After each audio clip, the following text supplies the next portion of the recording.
If we speaking about the major concern for the Egyptian foreign policy right now, or the Egyptian government in general, which is moving or forcing the Palestinian to go inside Sinai area and to settle in Egypt, this was since the beginning is rejected and is red line for Egypt. And it was very clear when we've seen some Israeli official asking or saying they want, this is a solution for the Gaza people to go and inhabit Sinai. But Egypt was very clear that this is a no matter. And then when things escalate, Egypt started to lean to the Western US and the Western countries in order to make it clear to Israel this is not a possibility.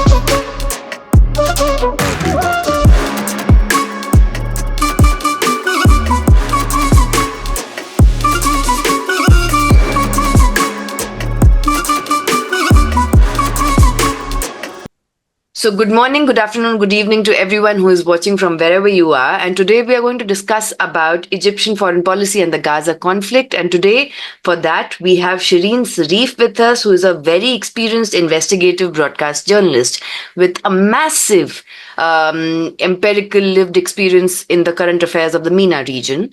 My name is Dr. Shubda Chaudhary, and this is Middle East Insights platform.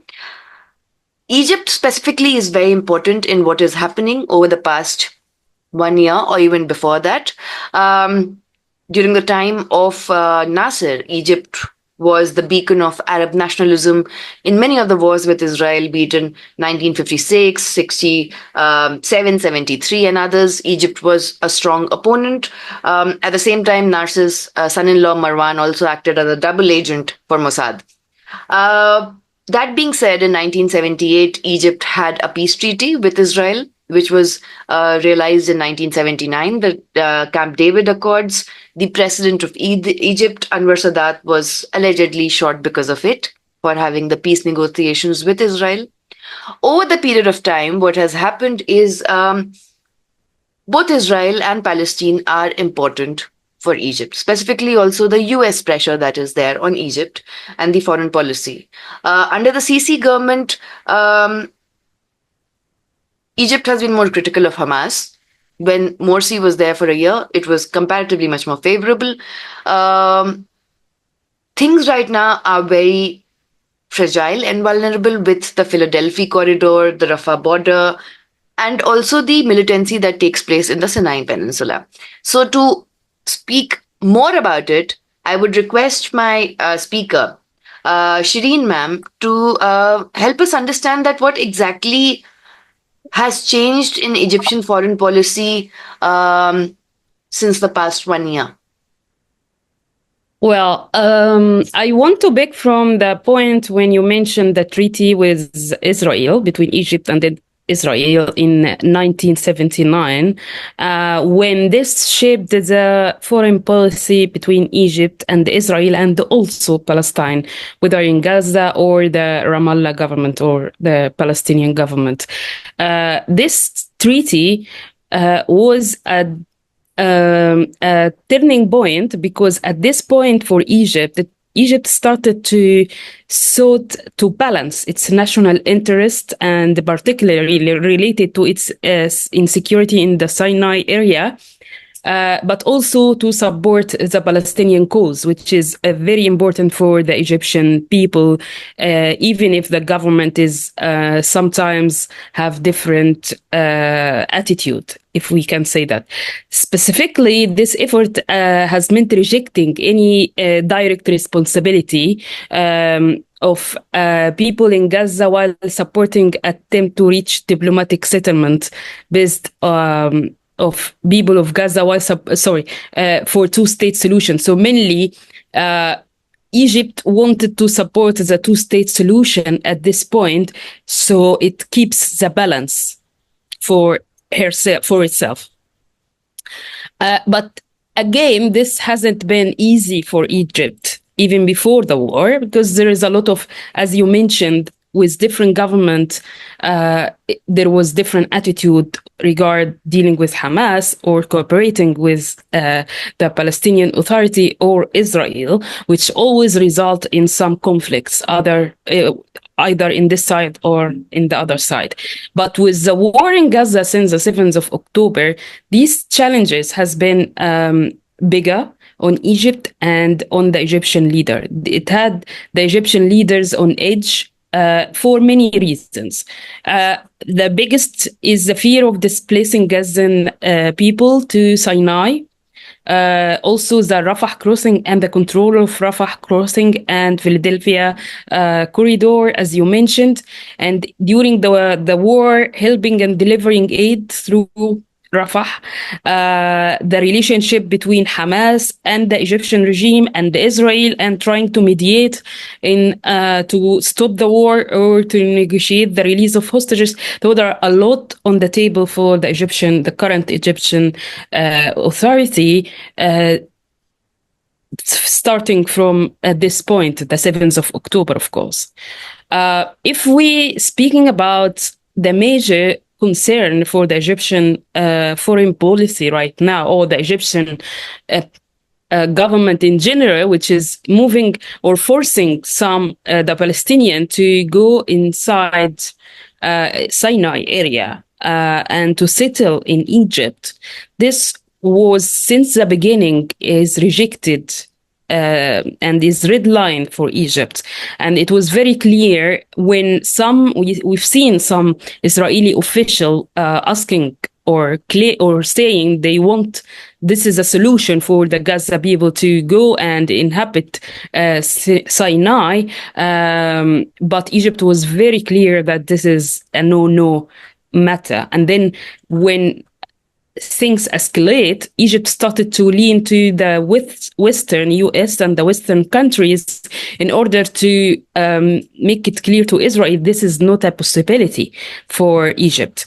For many reasons, I'll explain why later. But in general, that was, and it still remain, a very unsettling idea for Egyptian government right now. And all the efforts mainly focus on trying to avoid this or dealing with it, whether it's with stopping the war efforts, the diplomatic efforts, or providing aid, or involving in any talks with the West about how to solve this war or this conflict that's been ongoing for decades.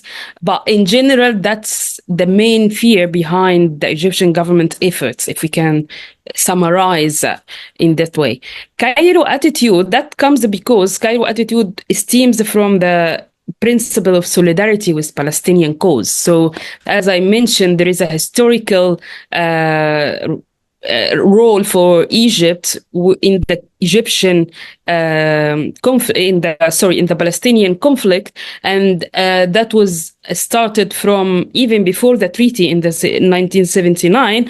But it was after the treaty that Egypt had or felt obliged to also have a role in this in order to clean its hand, because if you are aware about the historical circumstances, Egypt, when Sadat done the treaty with Israel at this point, the peace treaty, most of the Arab countries felt that Egypt has been abandoned Palestine, and they mainly focused on their interest, the Egyptian interest, and no one else.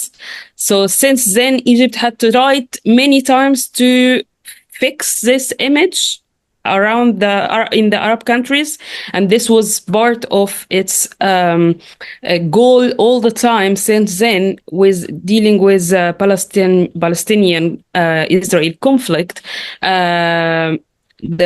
But still is not fixed, if we can claim say that. So now with the war, Egypt is trying to make it useful as well to clean its hand from this idea, and also to mainly Egyptian people. As we know, in many countries, the attitude of the people is different from the government attitude. So people are the solidarity with Palestine is very high. And they trying to avoid what it's known as Nakba. If you remember, in 1948, when the Palestinian refugees forced to flee their homeland and then couldn't return back, Israel became a new state at this point. So there is this fear in the back of the head of the Egyptians that this may happen again with Gaza, and this will result in like destroying the whole Palestinian state or idea or cause totally. So that's one of the elements that's also forcing the government in Egypt to reject having any Palestinian moved from Gaza to Egypt or Sinai. There is also this fears that having Palestinians, including militia or including some Hamas fighters who may be related to the jihadist or the Islamic movements, radical movements, may cause conflicts or start stage a war on the Egyptian land, on Sinai, which will push the government in Egypt to face Israel or to face the Palestinian. So it's for Egypt, this would be very, very bad scenario, because then Egypt government will have to choose a side, and any side will backlash on the government in one way or another.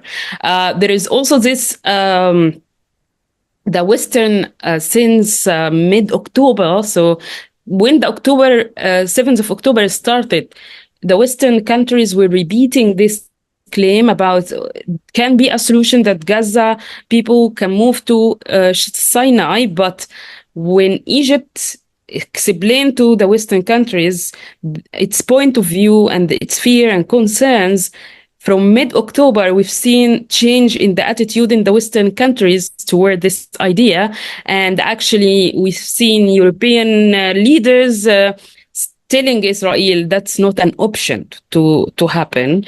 And US also make it clear that that's not on the table for discussion or negotiation between Israel and other parties.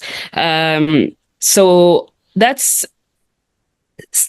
in the back of the mind. Yes, the Western country calmed the attitude of or concerned the concerns of Egypt a bit, but when Rafah have been the escalation happened in Gaza, and the Israeli forces moved to Rafah, which is on the border with Egypt, this fear started to escalate again. And since that happened in May, if I remember exactly, May this year, when the first Israeli troops moved to Rafah, and then we had a lot of chit-chat, word fights between Israel and the Egyptian government about the concern of controlling that Israel will control the Rafah crossing and the existence of Israeli forces on Philadelphia corridor is not allowed. I'm not sure if everyone is aware what is Philadelphia corridor. Mainly, if I would explain it quickly, it's like a line, a space between Gaza border and Egyptian border, mainly according to the treaty on 1979. It wasn't, this area is supposed to be clear of any security existence from any side, Egyptian side or Israeli side. They only allowed very few, like I think maximum 700 across the whole region or soldier to be exists in this area, and the very minimum of any security equipments or weapons. So mainly is to make it like a peace zone for for not making things escalate again between Egypt and Israel. That was since the treaty happened between Egypt and Israel. So this area is not supposed to be under any control, but of any country, if we say. So when Israel moved to this corridor, we've seen on the satellite images, recent ones actually, showing that Israel has made a road, like paved a road, and there is a lot of military existence on this corridor and on the Gaza border, which makes Egypt very concerned about this existence of security. And we still having this till now, because mainly Israel is saying we will not withdraw from this corridor because we believe, or they believe that claim the tunnels, that Hamas had tunnels under this area to smuggle weapons, and that Egypt is not fully controlling this area to prevent the weapon smuggling. But in the other hand, Egypt is saying that's escalation and it's a threat to our treaty, so it can result in escalation between Egypt and Israel. But still, right now, it's just fight or war of words, if we can describe it that way. So, but ma'am, also the entire context of, if the Palestinians do not have any right to return. You mean where? From where? Like from Nakba onwards. They are in the refugee camps, and yes. Sinai itself. That's why it is a huge fear for Egyptian government and Egyptian people that it can repeat it. It can happen again, and people who move to Sinai will not be allowed to actually go back after the war. So they're trying to prevent this from happening, because if you're aware the Palestine and Israel conflict, from both sides, it has also religion roots. So there is this course, the Holy Land, the Quds, was the focus of the conflict since the start of this conflict. Israel is saying this is our land, it's a holy land for us, and Palestine saying this is our land. And for the Islamic country, Al-Aqsa Mosque is something very big religion-wise for the Islam, and with majority of people in Egypt Muslims, so they also they feel they belong to this cause because of the religion aspect. So it's not only political that frame the foreign policy toward this conflict, it's also religion side. Yeah, that is very true. And specifically, in the past 3 days, there has been massive ethnic cleansing in north of Gaza. Yeah. And very few of it. The oldest bakery was burnt down in North Gaza. Yeah. And it was even Al Jazeera journalists have been shot down. And maybe Al Jazeera journalists since the beginning of the war have been killed in many occasions. Yes, the investigation, because there is always these claims that Israeli forces saying either they are Hamas members or they are not the one who shoot them. So all these killing incidents need independent investigations in order to actually put the blame on one side. But we know in the war, it's the circumstances result in that, but it's heavily happen in Gaza and in the north, of course. Yeah. Yeah. And ma'am, what do you think that because now the Iranian foreign minister is going to Saudi Arabia, he's going to Qatar, and there is complete, suspense about how Israel is going to attack Iran. That's a different issue. Yeah. And you also, you wrote about how the killing of Nasrallah had created so much of data. Yes. Yeah. And all of that. So, what will happen if because Egypt is right now also involved in the ceasefire mediation? Yes, along with Egypt. Qatar. Egypt since the beginning has been actively involved in the diplomatic efforts, along with Qatar, of course, between Hamas and Israel. But of course, because Qatar is the main ally for Hamas movement, so U.S. is relying on Egypt more as, let's say, impartial part in this negotiation more than Qatar, because if you are aware, the head of Hamas office is in Qatar, actually, in Doha.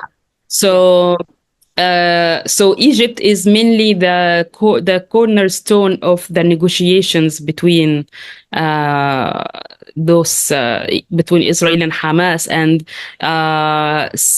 so whenever something happening, the West goes to Egypt trying to get any involvement through Egyptian government and through Egyptian representatives to both sides. But with the current escalation, if we remember, there was this last negotiation when Egypt negotiated some terms with Hamas leaders and then and Israel, and Hamas came out saying we are not happy with these terms and that we didn't agree on it, despite that Egypt said it actually been agreed on. Since then, we've seen that Egypt has take a step back in the negotiation efforts. And in the same time, this escalation happened between Israel and Hezbollah and Israel and Iran. Egypt is not involved in the negotiation as hugely in the between either Hezbollah or Iran and Israel, because the relationship between Egypt and Iran and any Iranian affiliations are not that good, because historically they have different history from the history they have with the Palestinians. So we don't see much engagement from the Egyptian diplomats in the Iran escalations. But instead, you will see that from the Gulf, some Gulf countries, as you mentioned. Yeah. So, ma'am, over the period of time, like for example, in US, any kind of pro-Palestine protest or demonstration is cancelled. Students are not in Columbia University in US. Rashid Khalidi had to retire. Are demonstrations happening in Egypt for Palestine? In the beginning, it used to, but then, along these challenges of that war imposed in Egypt, Egypt is suffering from the Egyptian government is suffering from other issues, which is economic failure, political unstable situation. So the government in Egypt has also some fears regarding letting people protesting, Yeah. because that can lead to protest against the regime itself in inside Egypt, which Sisi have been trying to stop or prohibit since he started in the office. Yeah. So they are not allowing the mainly any protest, not the Gaza in particular or the supporting the Palestinians, but in general, the principle of protesting or having any activities to destabilize the system in the country is a very big concern for the Egyptian government. So they try to stop it. Yeah. The people try to do some protests, very small ones, maybe in the I think a journalist has been doing this for like 3 times, but some are arrested. Yeah. Some doctors did it, some lawyers, but then it stopped because some have been arrested, and it wasn't as the people were not responding also to the calls because they fear they get arrested. Yeah. So it wasn't very successful as in US. Yeah. No, that kind of fear psychosis is very much prevalent in Egypt, and everyone is very cautious of assembling and what will happen, because after the Arab uprising and after 2013, all of that, it has instilled a lot of fear in Egyptian people, and I also felt it with my interaction that specifically because the intelligence wing of Egypt is divided into so many parts. So that kind of, like 15 plus different kinds of, military and different kinds of hierarchies. So the fear is very, very strong. And that is one of the reasons why people will be scared. My next question, ma'am, is that how over the period of time do you think that if this 7-front war that Israel talks about escalates, will it have any impact on the Suez Canal and tourism? Like, for example, very damaging Suez Canal and the tourism in Egypt. Yeah. Since the beginning, especially when the Houthis started to attack the ships in the Red Sea, mainly they were focusing on attacking all the American or any Western ship that is supporting Israel. But in the end, they are attacking any ship now. Yeah. So many countries have stopped their ships from coming to the region. And some countries are diverting their ships to other routes around the continent, which it will be very costly for these countries. Yeah. But still is safer than moving toward the Suez Canal to the Red Sea. And that's caused a lot of loss to the Suez Canal, and also tourism. If you ask anyone in the Western countries like now, would you go for a holiday in Egypt? And the obvious answer, but there is a war in the border. So it's very risky.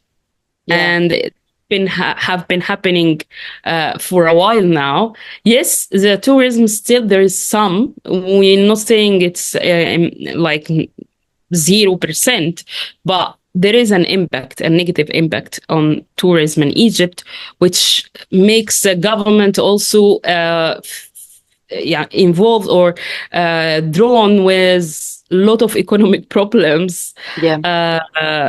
Right now, and with the actual inflation in the country and the devaluation of the pound, it's a huge economic mass. Yeah, the cost of living, specifically the cost of medicines, the cost of traveling through the metro, all of that has gone so high. In fact, there is this nostalgia of Mubarak. Now, to a certain extent, like Stockholm syndrome, that it was better then. So Yes, actually, most of the people, even those who were supporting the revolution in yeah, 2011, they now saying we were wrong because at this point we were at least able to have bread to eat yeah. or medication, the necessary medication. Um, we need. But right now, with mainly the medication, there is two sides: lack of dollars, which is a foreign currency, so the country can't afford to actually buy the needed substance for to make the medications. Also, there is this aid that's requested. A huge amount of medication went to Gaza to support Palestinian there. So yes, it was a good with good intention, but it also had an impact on the people in Egypt. That is, it is, it's very fragile. But there's so much of socioeconomic disparity. So normally when we think about Egypt, we think about the pyramids of Giza and that's it. But there's so much of and something which all of you should watch. There's a new series called as Finding Ola. It's an Egyptian production on Netflix. Oh Yeah, wow! it is very good actually. I And didn't imagine you actually interested in watching TV Egyptian TV shows. yes, when I went to Egypt, there was an old elderly Arab woman, and we both were like when we met, she was watching a Hindi um, series, like a typical We have a mother-in-law, lot of daughter-in-law. Yes, Hollywood movies and Hindi series in Egypt. yes. It's huge, actually. It is, and she said, "Why? No, no, you're not Indian. You're not looking like this." I'm like, "No one looks like that." That was funny, and they were watching it with subtitles in Arabic. I'm like, "Wow, very good." So, but the disparity, the socio-economic disparity, is very different, and so do watch that Netflix series. It's actually very good, very interesting. You get to see a lot of Egypt, even tourism aspect of it. Um, It's a real drama. yeah, So yeah, fiction, and just like Turkey is producing a lot of Netflix documentaries, so I was very happy to see that it's an Egyptian one. Um, my next question, ma'am, is specifically from our volunteer Gorang. He's basically asking that Sinai basically is a desert region yes. completely. And over the past several years, there have been a lot of militant activities that have developed, emerged over there. Um, at the same time, there are few, very, very, very, very few Egyptian, Palestinian students who are able to get scholarship to study in Egypt to finish their grades. Very few. Um, uh, No, not, actually, it depends on because Egypt for Palestine people before the war, it's considered the part of like they considered as part of the nation. So whenever they need anything, the first destination for them is Egypt. So they yeah, just cross the border and come either for visit, for treatment, for vacation, for education. We had many. I personally had colleagues from Palestine, from Gaza, actually in Egypt. My cousin married from one Palestine. She's Arab 48 girl. Her mother moved to Egypt and lived there, and married to an Egyptian as well. So the ties between the Egyptian and Palestinians, especially the Gaza Palestinians, are very, very close. So there is no, but there was this uh, principle in Egypt and in Jordan, in any Arab country actually, that they don't give the nationality to any Palestinian. yeah, So anyone, maybe let's say if an Egyptian man or not Egyptian, any nationality come to Egypt and there is some condition they should meet, then they will get the Egyptian nationality based on meeting these criteria. But with the Palestinian, it's completely different. It's not allowed at all to get the Egyptian nationality Right. or the Jordanian nationality. And this is because there was this intention that Palestinians, they have to stay Palestinians. Yeah. So it's mainly to preserve the Palestinian state idea and not to not to help these efforts of cleaning or deleting the history of Palestine and Palestinian people. So the Arab countries agreed that Palestinians will always be Palestinians. They will not get other nationalities from the Arab countries. Yeah. But sometimes, it makes me wonder of the humanitarian consequences of it. In terms of humanity consequences, you mean for the people inside or from the people going outside? for the people specifically in Gaza and West Bank. Like all of this, how, completely different situation in West Bank from Gaza. Because Gaza in particular, because they had the siege for years. And they were not allowed to have any manufacturing, any proper trades. Their movement is very limited anywhere they go.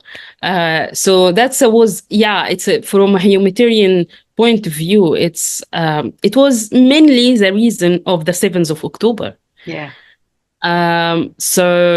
And Egypt, whatever the government Egypt has, it always in priority how to handle Rafah crossing and to allow the aid, whatever needed for Palestinian in Gaza to be reached inside as much as possible, despite the rejection and the objection, the continuous rejection of Israel side.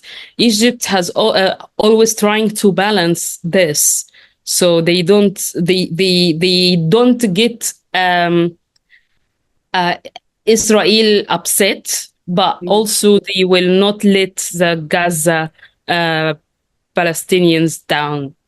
But sometimes it happened, like we had seen in many occasions when Egypt has to impose like 3 days closing on the crossing because of some escalations happening inside Gaza or between Israel and some Palestinians. But that's mainly to prevent again Palestinians moving in, and as I explained, the consequence of that. Even for Palestinians, they choose to, die in their own land instead of moving. That kind of mentality is there very strongly, that it's okay. 20,000 children are missing. You're talking about a nation who have been in war since they born. And actually, there are some generation, they haven't seen anything apart from war. Like they didn't see peace in their country. So they grow up as a project of murder, if they call it that way. So any child grow up with the mentality that a possible killing machine for this land. And so they don't have this fear, or it's not like the normal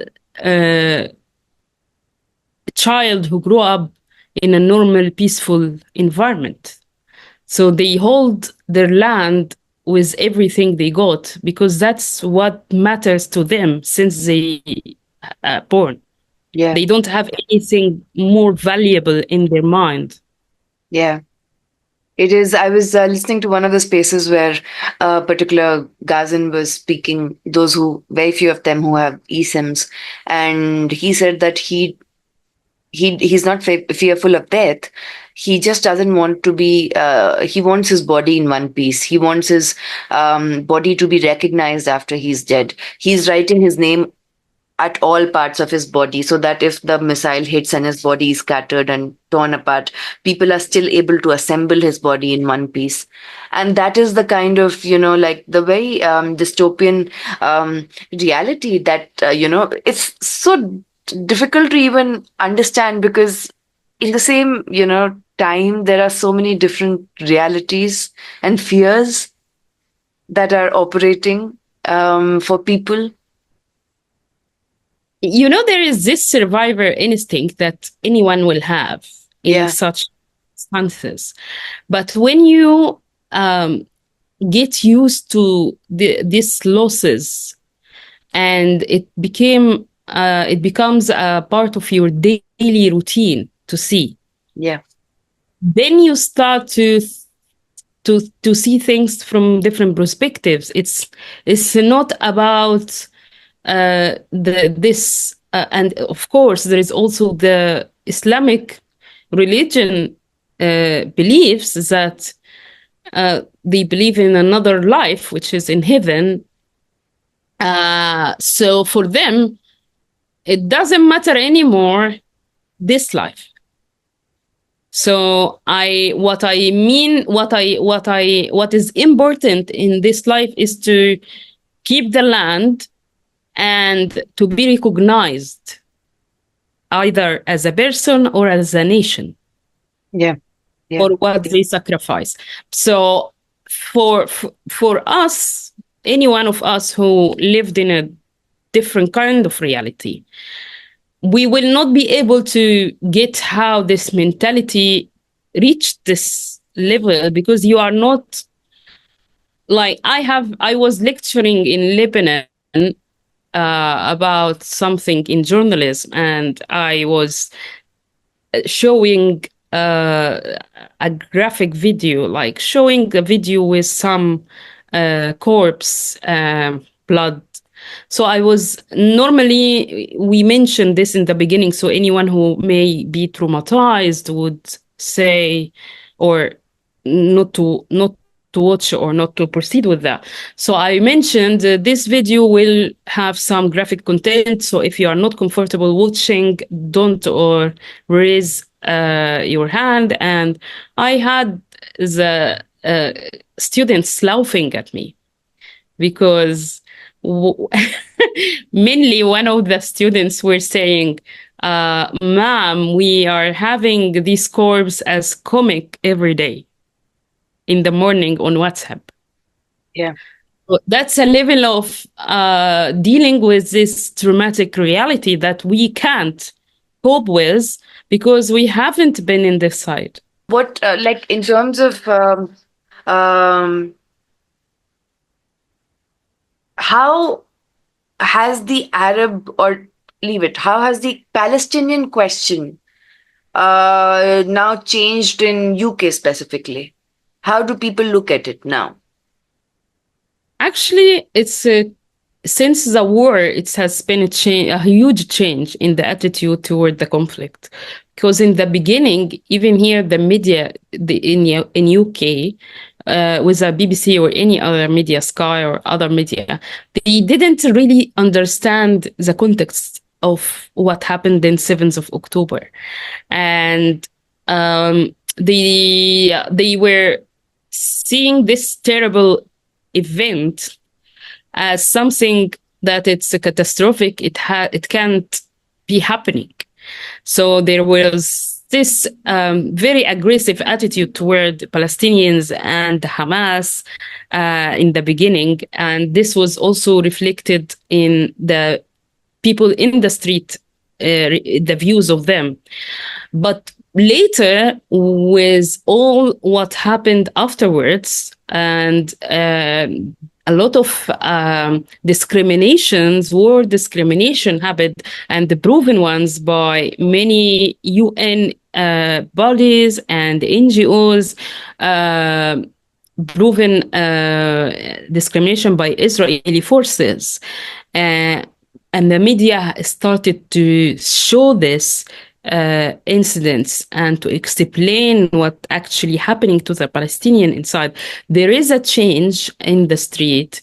There is growing number of protesters when there is a call for protest. There is a lot of calls now for stopping the war. We don't see as much as before that every talk or every conversation about the conflict is about the hostages. But instead, you can see we discuss things like the aid, we discuss things like children, we discuss things like the forced movements. So people start to get a bigger scale of the conflict rather than just the scope of what happened the 7th of October. Yeah. And also when I went to, in 2011, for example, I used to live in Harrow, which is like other part. So when SOAS and other universities were having protests against the fee rise of students, the way they do protests is also very interesting, like we in India will go and be like, oh, yeah. But there it is like they are having drums, they are having trumpets, someone are doing face painting, they are dancing. It's completely, it's like, it's very, it's not that aggressive. It is aggressive psychologically, obviously, but it is fun to be part of that. It is fun, but if you don't believe in it, it's still not. So that's the normal. Or people here in UK, they follow law. So we have the law that arranged how to protest, and it shouldn't be aggressive or violent, especially if you wanted to succeed in delivering the message you want. You have the support of the police with the protesters if you follow the law, if you are planning the protest and behaving peacefully as expected. So the police is around you protecting the protesters. Yes. Other countries, we see how the police actually dealing with the protesters. On camels and horses. But here also, UK also has horses. But it's very fascinating because the Metropolitan Police has been quite very responsible in terms of not letting it get very ugly at times when it can. I would say it had come ugly in a couple of times. The protest, there was this protest once between Palestinians, and there was other protest through Israel, and it was gonna get very ugly. And police in the beginning were, again, there was this misunderstanding between the identity as Palestinians and Hamas as a movement. So any sign, any Palestinian sign in the beginning were referring for the British people who don't understand were a reference to Hamas.